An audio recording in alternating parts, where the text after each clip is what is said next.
There's been a lot of negativity surrounding the Nintendo Switch. It was always going to happen once we knew more about it, but I think at this stage, it's become a little bit repetitive. You know, it's coming out soon, maybe we should be a bit more optimistic? On the internet? Nah, fuck it. It wasn't that long ago that this video would have been about characters I'd like to see in the new Smash Bros. Game. You can't just stop speculating, you know? When I think of what games I'd like Nintendo to release on the Switch, it's very easy to step on the fantastical bandwagon and say that Red Dead Redemption 2 should get a Switch release alongside 3D Monster Maze and Michael Jackson's Moonwalker. If we're making a wish list, there's no point in holding back.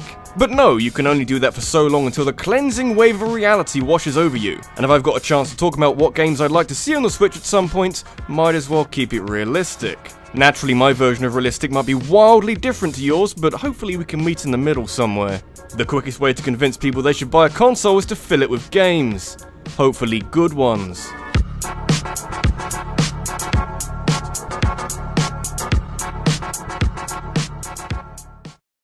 Like I said, there's a tendency for a topic like this to pluck a game out of thin air and then try and make an argument why it should be on the Nintendo Switch. And while it'd be a load of fun trying to convince you why we should be getting a new wave race game or 1080 snowboarding, I reckon we've got bigger fish to fry. Or at least that would be the case if Nintendo hadn't trademarked Wave Race last November, only a few weeks after the Switch was announced. I guess I have no choice. We talk a lot about the massive gap between entries in a franchise, but we haven't had a new Wave Race game in 16 years, which is particularly sad because they were great fun. The GameCube game wasn't without its flaws, but it had some amazing weather effects, and would you look at this water? That guy on Miiverse who loves how the water looks would cream himself multiple times over. It'd be a great opportunity for Nintendo to show off the high graphical output that the Switch is probably capable of, and it could well persuade some people to buy the console if a favourite from a bygone era is on there. As long as we still have the sarcastic announcer, this would be a must-have for everyone.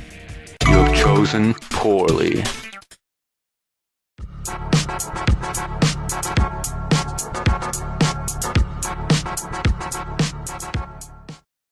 Often when you go so many years without hearing from a classic franchise, you end up finding similar alternatives to tie you over. If you can't wait for the next 2D Mario game and Mario Maker doesn't appeal to you, then you go searching for Rayman Legends. Maybe the lack of classic Metroid in your life has become a burden, leading you towards a game like Axiom Verge. Maybe you can replace Mario Kart with Mod Nation Races if you have incredibly low standards. Nowadays, you can replicate the experience previously found in older games by playing newer games that sing from the same hymn sheet.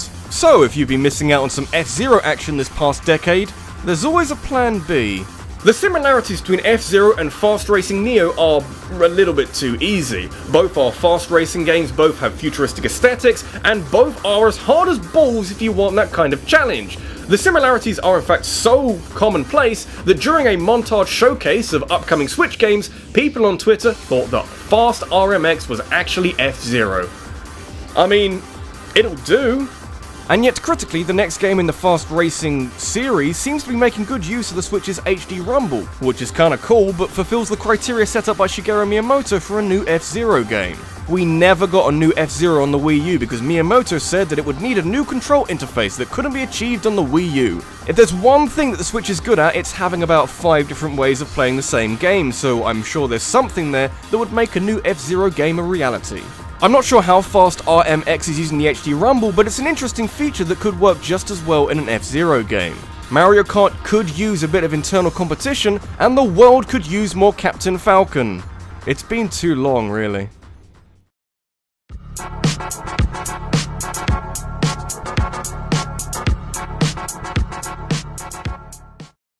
I think it's inevitable at this stage that if Nintendo want to get fans back on side, then we'll be seeing quite a few classic games being remade or re-released or virtual consolified on the Switch. We could spend all day talking about which games should get a facelift now Nintendo have a new console out, but I don't think we should focus on that. There's nothing particularly unique about the Switch which makes it exciting for remakes above other consoles. Besides, would you rather get Luigi's Mansion with updated graphics or Luigi's Mansion 3?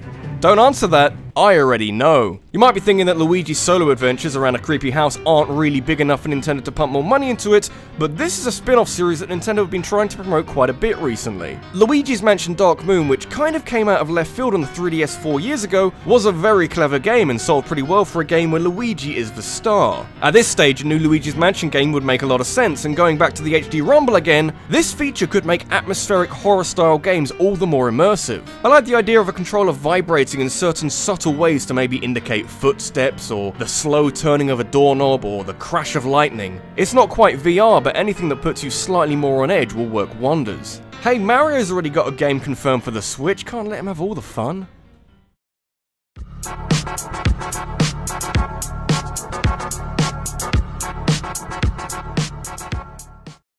The Switch brings up a very interesting opportunity for Nintendo. Since it functions as both a home console and a handheld, even though it's a better example of one than the other, it opens up avenues for games that thrived on handhelds to be brought across. I don't know about you, but for me, there's plenty of games out there that I'd happily play while out and about in the world, but not necessarily when I'm sat down on something comfy in front of a TV. This will become more important later, but when I think of games that can work on a handheld but could also benefit from being on a console, goddamn Pokémon!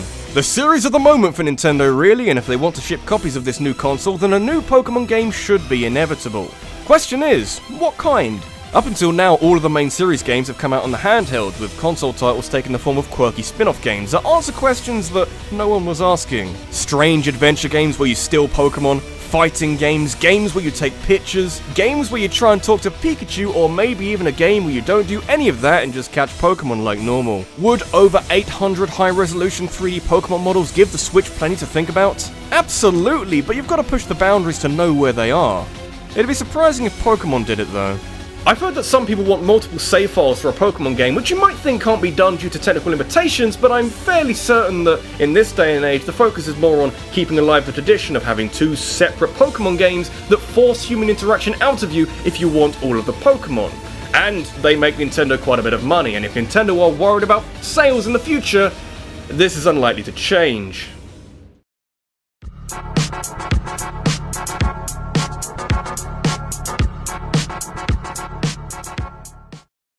Remember when everyone really liked Nintendo? Not the general public, frankly an impossibility, but what about other developers? Yeah, I remember when Nintendo were the coolest kid in school. Just kidding, Nintendo were never that universally loved, but they did have a thing going on with Squaresoft in the 90s. They had a good relationship, one that produced gems like Chrono Trigger, Secret of Mana, and Super Mario RPG. But with Sony making games on discs instead of Nintendo's blocky cartridges, you can guess how that went. That's why that bootleg port of Final Fantasy VII for the N64 isn't worth much. But hey, it's been a few years and both companies aren't eating the same shit they were struggling with not so long ago, so how about some Final Fantasy games for the Switch? I mean, the two companies were both involved with Bravely Default, and Cloud didn't make it into Smash Bros by accident, so maybe there's still some kind of communication going on. I'd like to see a port of Final Fantasy 15 on the Switch if that's possible, but moving forward, it'd be cool if more and more Final Fantasy games ended up on a Nintendo console.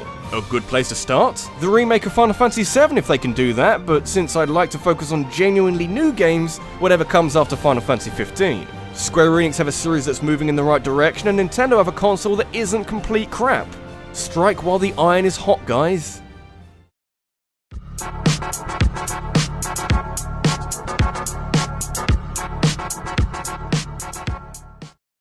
A lot has been made of the Switch's ability to be more multiplayer friendly. Yes, the controllers cost way more than they're worth, but it does feel like it's been made more for on-the-move multiplayer.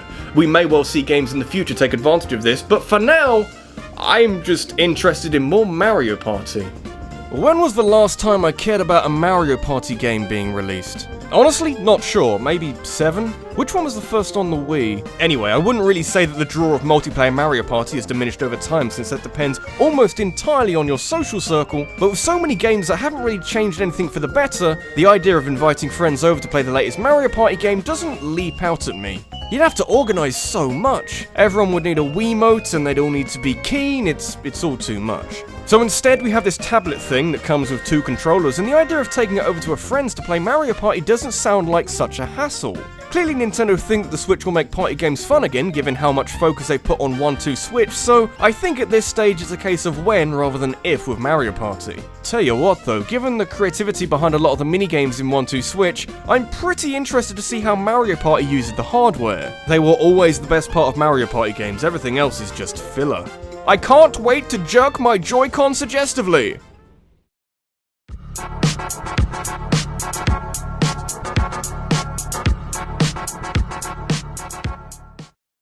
Permit me to indulge in a bit of a fantasy of mine. Nothing too jarring, though that'll depend on your reaction to the idea of Overwatch being released on a Nintendo Switch, and it's been around a lot recently. I can understand if people are a little burned out. For me, I've spent as much time as I can over the last 5 months or so playing Overwatch, and I can get a lot out of it. So can 25 million other people, and if you think that Nintendo shouldn't try and tap into that kind of fan base with a version of the game that you can take anywhere that's got internet, well, I wouldn't know where to start with that. If Nintendo want to push third-party support, then getting together with Blizzard is a good place to start. There hasn't been a Blizzard game on a Nintendo system for 20 years now, and there's definitely some concern that the Switch doesn't have enough processing power to run Overwatch without some problems, but I keep coming back to this level of portability, and it'd drain the battery in about 30 minutes, but it'd be sweet as fuck! Honestly, looking back over this list, Overwatch is the most unlikely game on here, but if Nintendo can physically make it happen, they'd be stupid not to.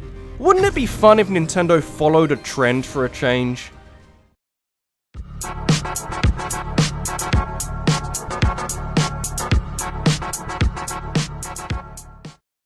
Maybe Overwatch is a bit of a stretch since there's only so much power in this little thing, but why not something a bit smaller and less demanding? Just because you might not be able to take Overwatch on the go doesn't mean you can't take Rocket League wherever you want. Again, it might seem like the one-note murmurings of someone who thinks he knows best, and I do, but this one has a bit more substance behind it. We haven't had any official confirmation that Rocket League is coming to the Switch in any capacity, but developer Psyonix expressed their excitement for the Switch a few weeks ago alongside a wish to get the game on the console. I don't think there's any other games lined up for release that lets you play football with cars, so clearly there's a space open. Rocket League has already made its way onto the PS4 and Xbox One, and despite its relative age, it's a game that isn't suffering from stagnating sales. It's not quite as insanely popular on Twitch as it once was, but people are still buying it in decently large numbers, and like with Overwatch, if Nintendo can buy into that, they should. Plus, I think Rocket League is just better suited to the Switch, and not just because there's less work for the processor to do. Rocket League doesn't rely so much on mouse aiming to get the best result, which is why the PS4 and Xbone versions aren't so far removed from the PC equivalent. Sticking it on the Switch with its 2.5 million different controller configurations would give the player plenty of choices of how to play it. There's little nuances when it comes to throwing your car at a giant football, don't pretend there isn't.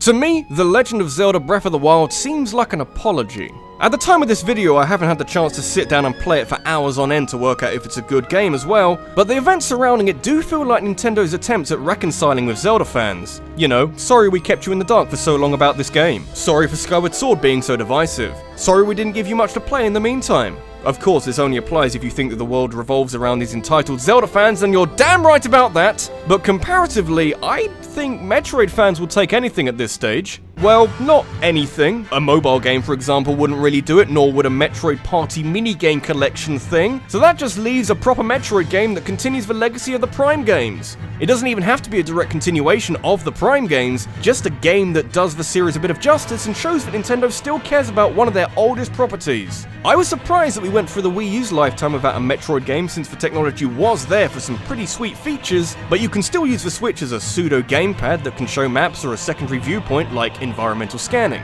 The last two Metroid games didn't sell well, but someone needs to tell Nintendo why. People don't hate Metroid, they hate mediocre Metroid games. Might be time to make a good one again.